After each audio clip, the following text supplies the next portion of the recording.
At the start of the movie, a boy named Respati is asleep. Suddenly, the clock stops at 12 o'clock, and Respati hears his parents at the door. They tell him to take care of the house because they are going somewhere. Hearing his mother's voice, Respati wakes up and leaves his room, but when he looks outside, no one is there. However, his mother's voice continues to call him. He finds her downstairs, closes an open window, and starts heading back upstairs. As he climbs the stairs, he sees his mother's ghost behind him. Terrified, he runs to his room, but the door is locked.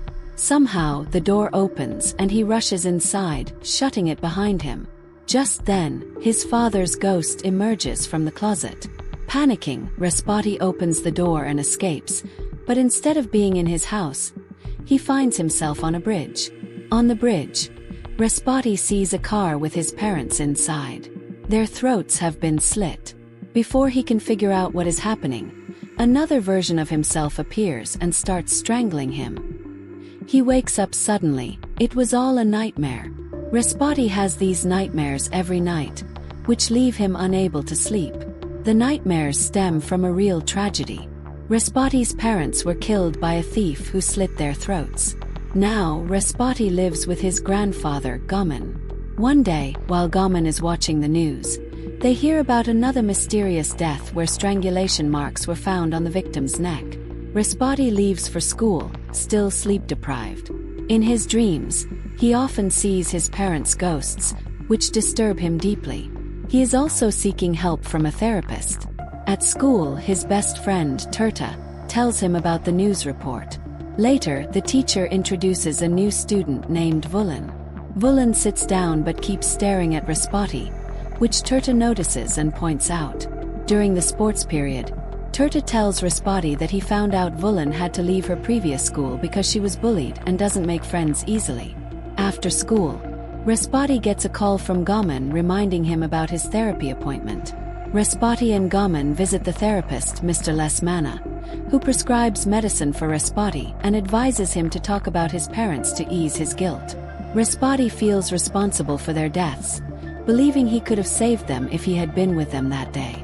Later at home, Respati shouts at Gaman out of frustration. They meet their new servant, Abdul, who comes from the same village as Gaman.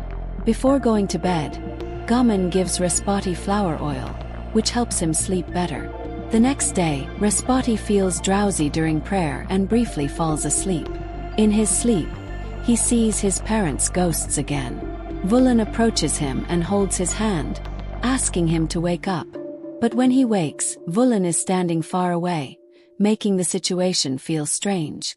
Later, Vulan tells Respati that something is different about him, though she isn't sure what. Before leaving, she advises him not to pay attention to the things he sees. Respati's husband was traveling home by bus when he noticed a man sitting near him who appeared to be sleeping. As he looked at the man, something strange happened. Suddenly, he found himself in another place. In this place, a man and a woman were crying over the loss of their daughter, and the man crying was the same one who had been sitting near him on the bus. Respati returned home feeling uneasy because the medicines prescribed by Mr. Lesmana weren't helping. Instead, he decided to use the flower oil his grandpa had given him. After some time, Respati felt himself transported to a strange place. He woke up in his bed but soon found himself walking around an unfamiliar area. Near a tree, he saw the same man from the bus emerging from the tree. The man's daughter was calling out to him, but an old woman appeared and stopped Respati. She warned him not to go in that direction. Ignoring the warning, the man followed his daughter's voice toward a door. As he approached the door, something suddenly pulled him inside. Respati, terrified by what he had witnessed, started running away. While fleeing, he accidentally hit a sharp branch from a broken tree. As the branch pierced his body, Respati woke up the next morning. On the news, he heard about the mysterious death of the same man from the bus. Shaken, Respati told his friend Turta about everything. They decided to skip school and visit the man's house. There, they met his wife and saw the old woman from Respati's dream, who was crying uncontrollably. A neighbor explained that the man had been found dead, and it seemed like he had experienced sleep paralysis before his death. When Respati tried to follow the old woman, she disappeared. Respati and Turta returned to school, where they discussed Respati's dream and the man's death. That's when Vulan approached them and revealed that Respati was experiencing something called the dream realm. She explained that this was a world of dreams and that Respati had the rare ability to enter it. She also warned that things happening in the dream realm could affect the real world. For example, the man whose death Respati had seen in his dream had actually died in real life. Later, Respati returned home, but Gaman scolded him for skipping school. Upset by the scolding, Respati went to his room, feeling overwhelmed by everything happening in his life. That night, Abdul came to check on him, as Gaman had already gone to bed. Abdul sat with Respati for a while, asking him questions and talking to him before leaving and saying goodnight. After Abdul left, Respati used the flower oil again and fell asleep.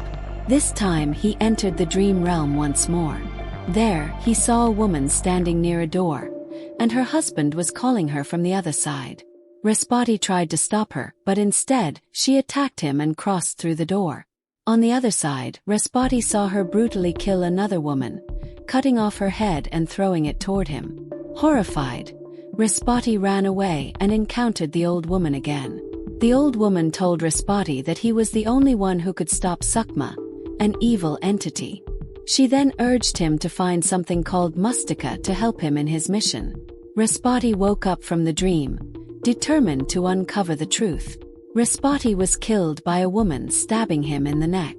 However, he woke up immediately after, revealing something unique about him. In the dream world, people he saw dying would truly die in real life, but when he was killed, he would wake up instead. The next day at school, Turta told Respati about the woman he had seen in his dream the night before. Turta had researched her and discovered that she had also died mysteriously. The only common link between all the mysterious deaths was that the victims were from the village of Banjing. While they were talking, Vulan joined them. She revealed that she had the ability to communicate with the spirits of dead people. The three of them decided to go to Respati's house to contact the dead woman. In Respati's room, Vulan prepared for the ritual, though Turta didn't believe in her abilities.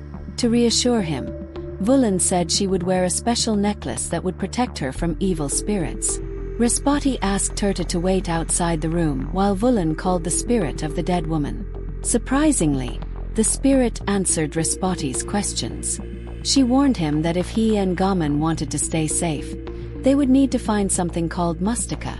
Before Respati could ask anything else, an evil spirit attacked Vulan, taking control of her. The spirit was incredibly powerful, causing everything in the room to fly into the air. Hearing the commotion, Gaman and Abdul tried to enter, but the door wouldn't open. Inside, the spirit told Respati it was from Banjing Zhou and threatened to kill him before leaving. Afterward, the door opened by itself, and Vulan collapsed unconscious. When she woke up, Respati decided to ask his grandpa about Banjing Zhou and the spirits. His grandpa explained that he had lived in Banjing Zhou for 20 years. The villagers believed they were descendants of Nei Gad Melati, a princess from a Javanese island. According to legend, the princess appeared in people's dreams to warn them of volcanic eruptions by burning them in the dream. This helped them protect themselves. That was all Grandpa knew, or was willing to share. Later that night, Respati was dropping Vulan home on the bus. During the ride, she told him about a recurring nightmare she had, where she saw her mother's blood every night. The next day at school, Turta informed Respati that he had found Mustika. Together, they went to Mustika's house. However, as soon as Respati saw Mustika, he fainted and entered the dream world. In the dream world, Respati saw his parents, but this time they seemed normal and weren't trying to scare him. Suddenly, someone called out to him, telling him to wake up. When he turned around, he saw the evil spirit approaching. Just in time, he woke up and saw the same old woman from his dreams. She revealed that she was Mustika.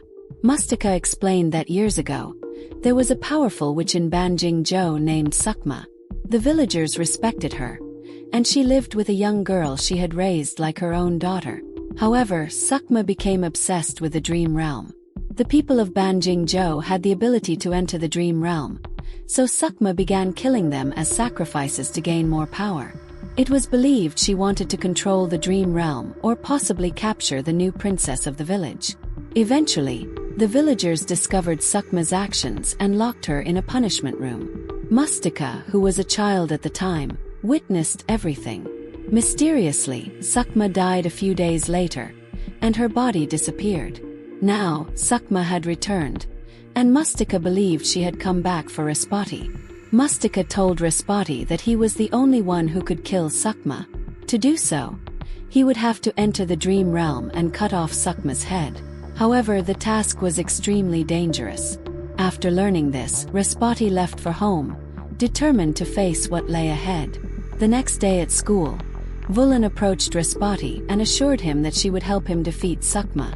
That night, Respati, Vulan, and Tirata went to meet Mustika. Mustika explained there was another way to kill Sukma. They needed to find Sukma's missing body and burn it. Mustika then performed a ritual to enhance Respati's powers. To test these powers, Respati entered Vulan's nightmare while she was sleeping. In the nightmare, Respati changed the events.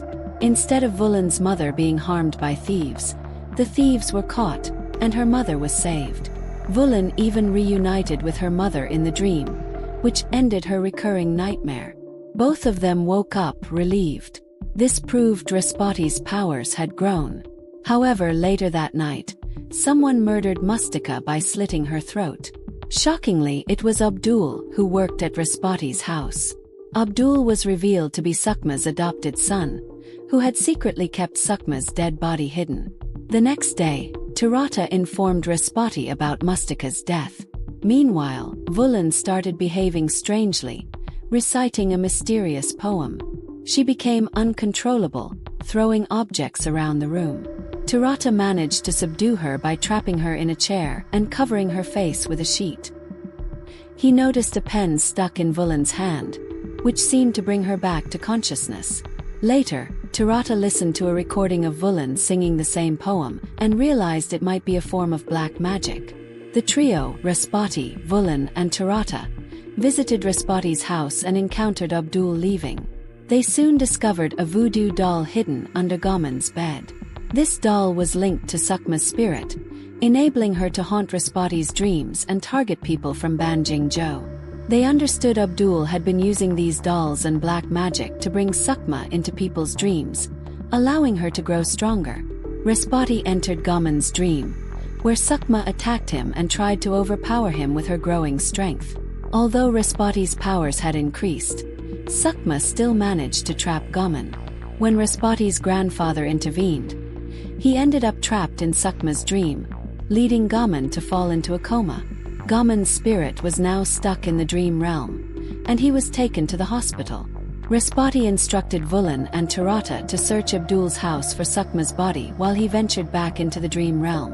In the dream, he confronted his guilt about not being with his parents during their final moments. Meanwhile, Vulan and Tirata found Sukma's body in Abdul's house. Tirata stepped outside to search for petrol to burn the body, but before they could act, Abdul appeared. It was revealed that Abdul had been using black magic to keep Sukma's spirit in the dream realm. He had hidden voodoo dolls under the beds of all Sukma's victims, making them part of Sukma's growing cult. Abdul attacked Vulan and Tirata, severely injuring them.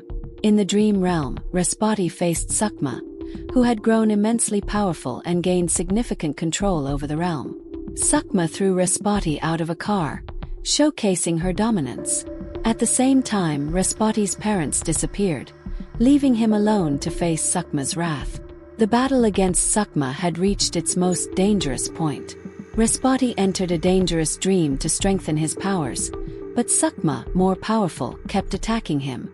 Respati tried to fight back, even summoning a Mashti, but Sukma's attacks left him injured both in the dream and real life.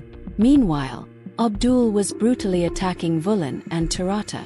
Sukma was about to kill Respati, but Vulan managed to burn Sukma's dead body. As Sukma began to weaken in front of Respati, He struck her with a piece of wood, saving Gaman and bringing him back to the real world. Gaman, who had been in a coma, finally woke up. A few weeks later, Gaman had fully recovered.